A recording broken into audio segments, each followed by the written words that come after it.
Yeah. 901 Shelby Drive, look alive, look alive. Came up on this side, now they on the other side. Oh well, them dog, we gon' see how hard they ride. I get racks to go.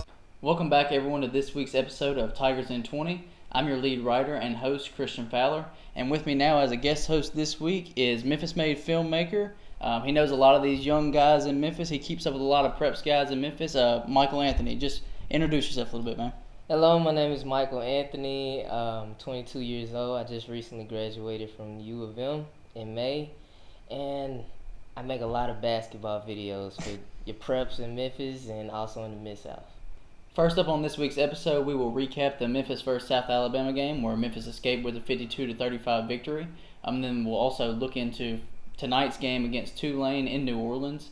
Next up, we'll talk about Memphis basketball, who started their practice on Tuesday. The media got to talk to Penny Hardaway a little bit, so we've got some quotes from him. We'll break that down, talk a little bit about this upcoming season, and then we'll do our prep segment and get into our Q&A. So first up, we will get into the Memphis vs. South Alabama game from last Saturday night.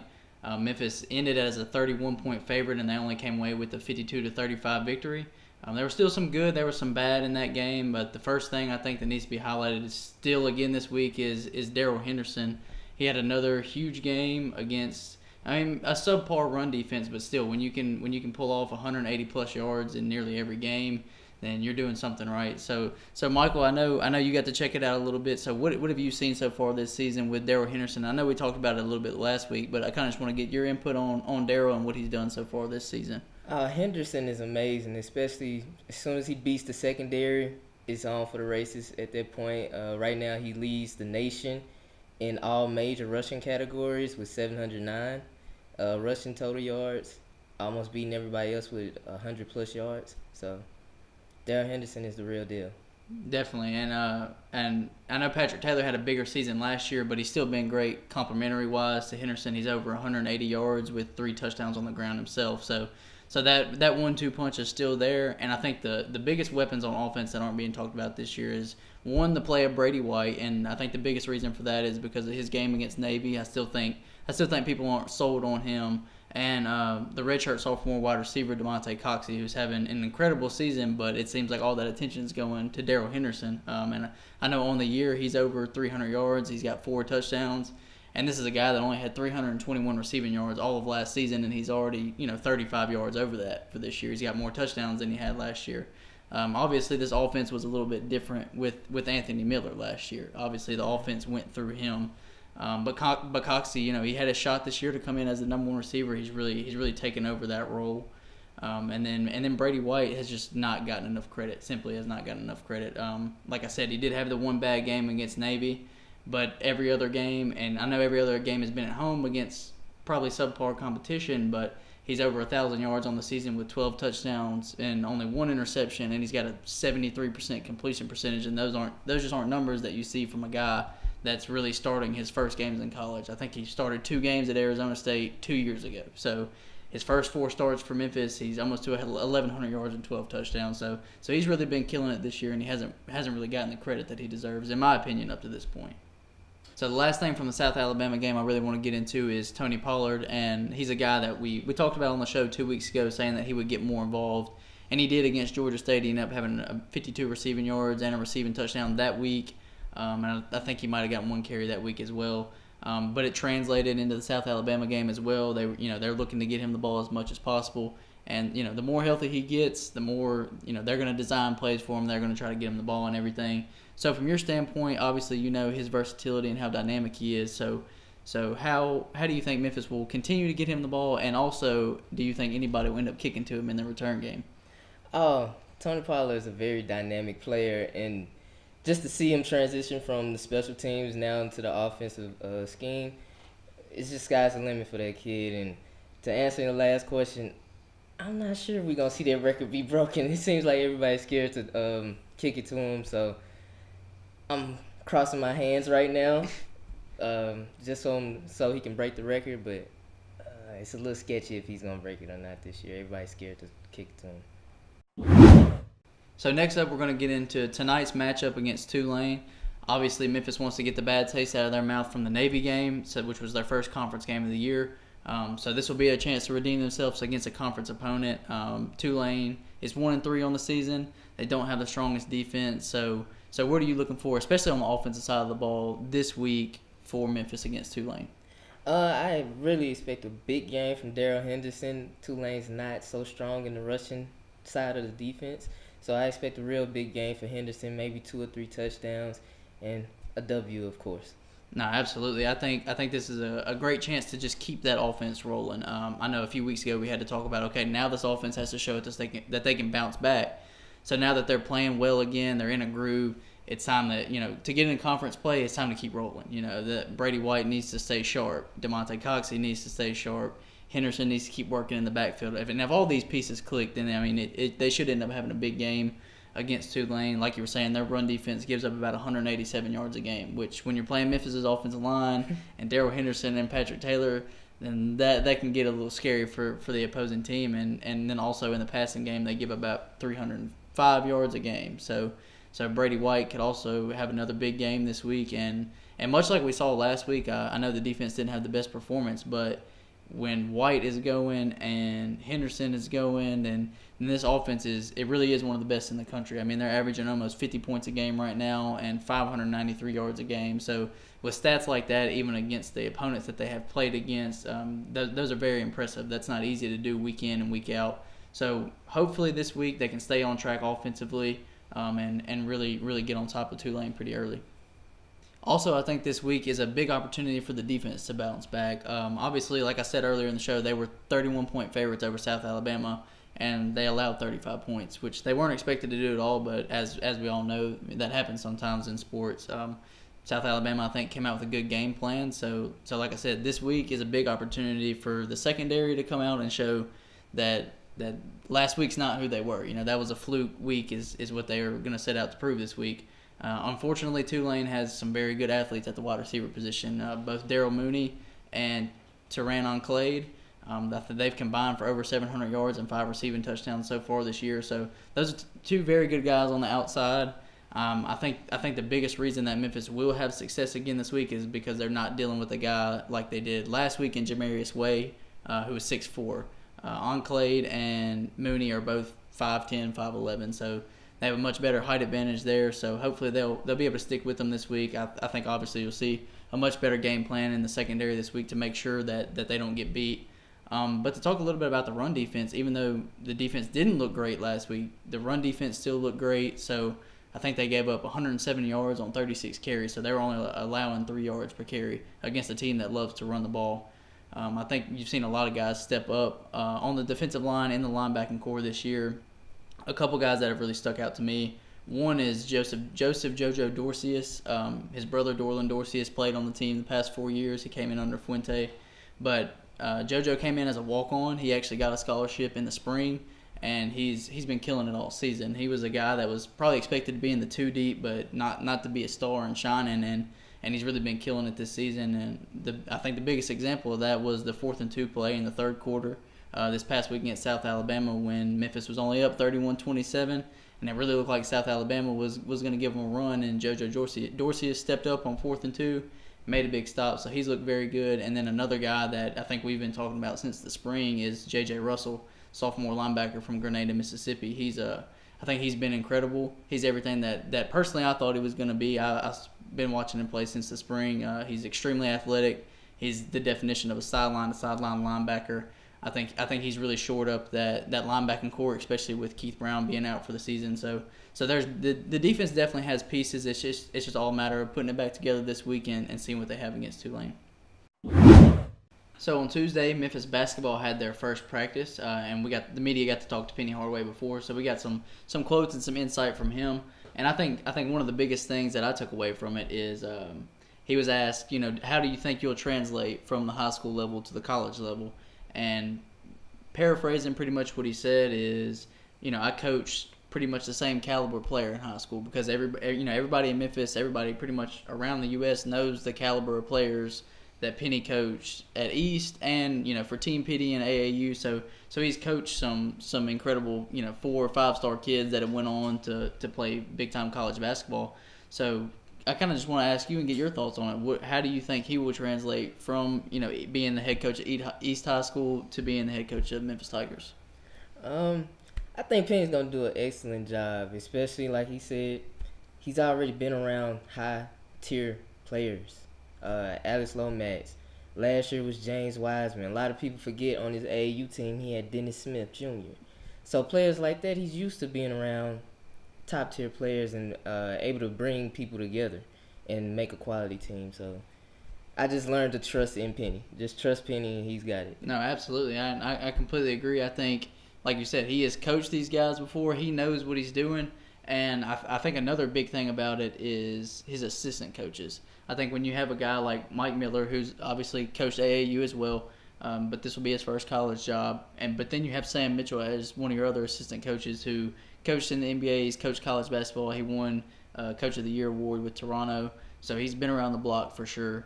And then you've got a guy like Tony Madlock as your fourth assistant coach, who he's also he's been around the block too. He's been coaching. He's coached college basketball, so he has a great feel for the game as well. And that's something else that Penny was asked yesterday.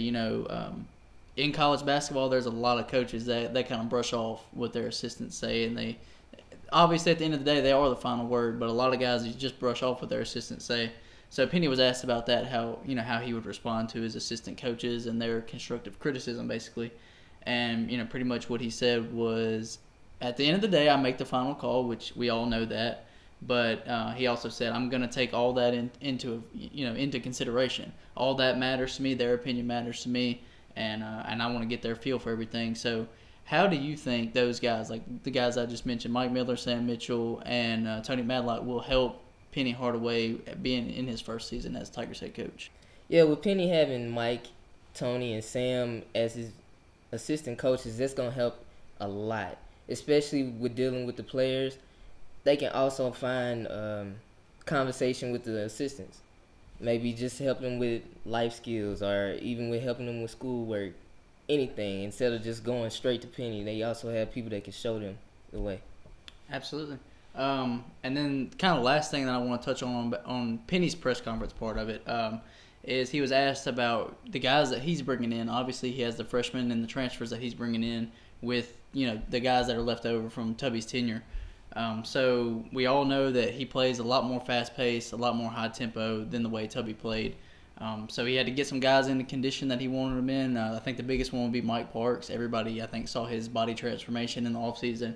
So he's been working on these guys' bodies, getting them ready to play in this offense. So he was basically asked, how do you think it's all going to mesh? Your guys with the guys that you've had to kind of get ready in a short amount of time to play in this system. So kind of what I want to get from you is, how do you think those guys that are left over from Tubby's tenure will fit into the high-octane, fast-paced offense that Penny will want to play? From what I saw in the little open run, I think they're going to fit well, especially from what you said with Mike getting his body correct. Mm-hmm. I think he's going to be exceptional. Kareem, I think, is all about letting the dogs just go at this point. I think that's what it is. Letting Alex or Tyler, Jeremiah, they are all used to that Memphis style of basketball where it's run and gun, steals, presses, all types of things like that. It's going to get back to Memphis basketball, and I know a lot of the fans are going to love it. Also on Tuesday, the media was allowed access for about an hour and a half of practice, so we got to see a decent bit. I've actually heard a lot of people say that's more access than they ever got from Tubby's 2 years. So Penny's already allowed the media to see a good bit. There was a lot of good takeaways from yesterday. Obviously, I know it was the first day of practice, so nothing needs to get too carried away. But there were some good things that we saw, of course. I think my biggest thing was Jeremiah Martin. Everybody knows he had the hernia surgery about 3 to 4 weeks ago, and it was a 4 to 6 week recovery process. But he was out there going through some individual stuff yesterday. Before practice, Penny said he was about 85 to 90%, and I definitely believe that. Jeremiah looked like he was almost in midseason form already. He looked good. He was finding all the guys. He was making some nice plays down low. So coming into this season, we obviously know that Jeremiah he's the leader of this team. So what are your thoughts on Jeremiah, and how do you think that he progresses under Penny and leads this team this season? With Jeremiah, I think he probably has the most pressure on him right now, because we expect so much from Jeremiah, especially He's been through a lot, having Pastner as a coach, Tubby as a coach, different systems, and now it's his senior year. It's his time to shine, and I expect a lot from him. From the open run I saw, his shot looked a whole lot better. Mm-hmm. It seemed, from what you said, controlling the game, getting his teammates involved, and from a Memphis fan, he kind of got snubbed last year. He's supposed to be the AAC Player of the Year, but I expect him to do that this year, and I think Penny's gonna put him in the best position to do that. Absolutely. Now I kind of want to get into some of the freshman guys. I know you know a lot of these guys pretty well. So yesterday in the little bit that we did get to see, I think the most impressive to me was David Winget, 6'7" wing. He's an incredible shooter. I mean, everybody knows that's David's claim to fame is shooting, and he showed yesterday that he really can stroke the ball. He's got a smooth left-handed shot. He looked very good from the wing, from three. He was pretty much shooting all over the place and looked really good. I think he's a guy, if he can really put it together on the defensive end of the floor, then he can be really impressive. Also, Tyler Harris from Cordova High School, the freshman, he was jacking up some deep threes yesterday, of course, his patented three shot, and when it goes in, it's beautiful. He's a guy that if he gets hot, somebody's got to watch out. The team that they're playing against has to watch out. And then you got Penny's boy, Alex Lomax. He looked great yesterday, just running the floor. I think being a freshman point guard, you have a lot of pressure on your shoulders, obviously, to be able to facilitate, run the floor. But I think everybody that's seen Lomax knows that he is a facilitator, and run the floor is his specialty. And he looked good at that yesterday. He looks like he already has a good command and good control on the floor. So like I said, you have a good relationship with some of these guys. So just talk a little bit about Tyler and Alex and what you know about them and what you're expecting from them in their freshman year. Yeah, with Alex, like you said, I just expect him to be the facilitator, and with Lomax, he's a good stat filler. Mm-hmm. So he can give you 7 points, 6 rebounds, 5 assists. Tyler, he's a dynamic scorer. He's a scoring machine, to say the least. And he's my height, 5'8". I know they try to list him as 5'10", but he's 5'8". And he can dunk and all that, and I dislike that because we're the same way he can dunk. But like I said, Tyler's one of the best scorers in the nation, man, and we should see that this year, his freshman season. Do I expect him to go out like he did his senior year with almost averaging 30 points? No, as a freshman, but Right. if he averages, let's say 13, 14 points, that's good for a freshman. That's great for a freshman. It's great for a freshman, a 5'8" freshman at that. So with those two in the backcourt, Lomax leading, Tyler doing his thing, it's gonna be fun. And a little bit more on Tyler. I know a lot of people's criticism of him coming out of Cordova was, can he play defense in college?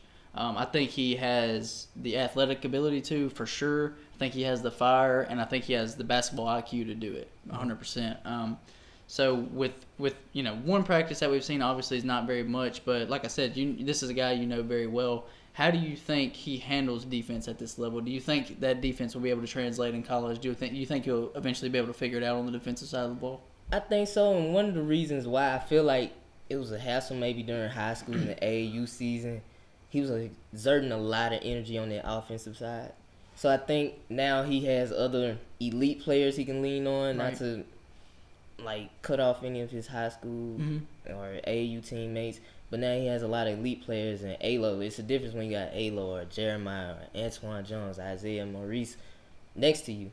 So I think we're going to see Tyler playing a lot more defense, being able to cut off defenders, Right. get into those passing lanes. That's what I expect from Tyler. So I think you hit on that perfectly with how much energy he had to exert at Cordova, especially on the offensive side of the ball. Like you said, he was scoring over 30 points a game, and he was the star for that team. So he was having to handle the majority of the scoring on the offensive side of the ball and then try to get down there and play defense. And anybody that's played the game or a student of the game knows that when you're doing everything for a team, it can be hard to go do that. So I think at Memphis, he will be able to, like you said, he has those players around him where he doesn't have to be the main guy, the main scorer, so he can focus on all those other little parts of his game, which I think that only helps him as a player. That only helps him, in his first 2 years to really get comfortable on the defensive side of the ball and say, okay, I only have to score, like you said, 13 to 15 a night, and I can really go play defense. So I'm in the same boat as you there. I think the more comfortable he gets in the college game and the more he realizes the weapons that he has around him, that that he'll be able to settle in all over the floor and be a really special player. So the Memphis Tigers basketball team also hosted Media Day this Thursday. So don't forget this weekend to come over on our Twitter page, Go Tigers 247, and also on the site, GoTigers247.com. We'll have plenty of content out from Media Day, interviews with players, interviews with Coach Hardaway. We'll have a little bit of everything. So everybody make sure to stop by and check that stuff out. We'll have a ton of good content for you from Media Day, which was on Thursday. So the last thing I want to get into on the basketball side is some of the sleepers that me and you will be looking forward to this season. Obviously, I know we only got to see one practice, so there's not too much to take away from it, but I think it's just a good way to give people a couple guys that are under the radar to look forward to this year. So the guy that I'm looking forward to the most would be Victor Eno. He came in last year on a Tubby Smith out of Georgia, 6'7", 250, so he's a big guy. He's a very physical guy down low. In this week's practice, I think he was very impressive. He came out and looked good. I think he's a guy that has the potential to be very good on the glass. Like I said, 6'7" isn't the biggest for a 4, obviously, but the way he uses his body and his positioning is very good, and I've heard a lot of good things about him this summer. So I think he's a guy, if he can continue to develop under Penny Hardaway and learn how to play with some of these guys a little better, I think this season he could be a monster on the glass for sure. And if he could add any offense, then that would obviously be great as well. So who do you got? Who's your sleeper for this year? For me, I think I'm gonna go with Kareem Big Shot Bruton. I think with so many guards being brought in, like Tyler and Alo, and then you have Jeremiah coming off the injury, some people might have forgot what Kareem did for us last year, hitting 2 big shots to actually win a game. And from what I saw in the open run, Kareem is like the energy guy of the team. He's always smiling. He's always joking around. And he brings a good spirit to the team. So I expect him to do more than what he did last year. Whether that's being more of a leader, whether that's just being more of a scorer, I expect him to do more this year. So that's my sleeper. So now we'll get into our weekly prep segment. Me and Michael are both going to pick a player that we think really had a great game last Friday. So without further ado there, I went with Maurice Hampton, the cornerback, wide receiver, kick returner. He pretty much does everything over at MUS. He's an LSU commit. MUS faced off against Haywood on Friday night, and Hampton had 364 total yards and 2 touchdowns. He had 5 catches, 180 yards. Both of his touchdowns were receiving touchdowns, and he also had an 82-yard kickoff return that didn't go for a touchdown. So Maurice has had a great season this year and a great career at MUS. So obviously big things expected there for him for the 4-star prospect at MUS. For me, I have Eric Gray out of Lausanne, the Michigan commit. Against St. George's, he had 11 carries for 198 yards with 6 rushing touchdowns. The kid is unbelievable. Great footwork, great vision. Sky's the limit for him. This week's Q&A question will be coming off the board from Tiger Chaz, and he asked, do you guys think we are better than 7th or 8th in pre-conference standings per major magazines? I'm going to throw that one up to you, Michael. What do you think? You think we're better than 7th and 8th? It's kind of disrespecting me to even answer this question. Of course, we're better than 7th or 8th. Memphis is back on the radar now, for sure, with Penny and the class that he brought in. I think we finished top 3 in the conference. I believe we can get in the top 25 in the nation, by the way. So Memphis is back on the radar. So that'll do it for this week's episode of Tigers in 20. Thank you so much, Michael, for coming and joining us this week as a guest host. Everybody, make sure to go check out all of Michael's stuff. He puts it out everywhere pretty much, Twitter, Instagram, YouTube. So we'll throw some links up at the end of the show so you guys can go check some of his stuff out. I know he'd appreciate it. He put some good content out, so make sure to go check that out. Also, tonight, Memphis versus Tulane. Obviously, if you can't make it to New Orleans, tune in, ESPN3, and check that out and support the Tigers. 901 Shelby Drive, look alive, look alive.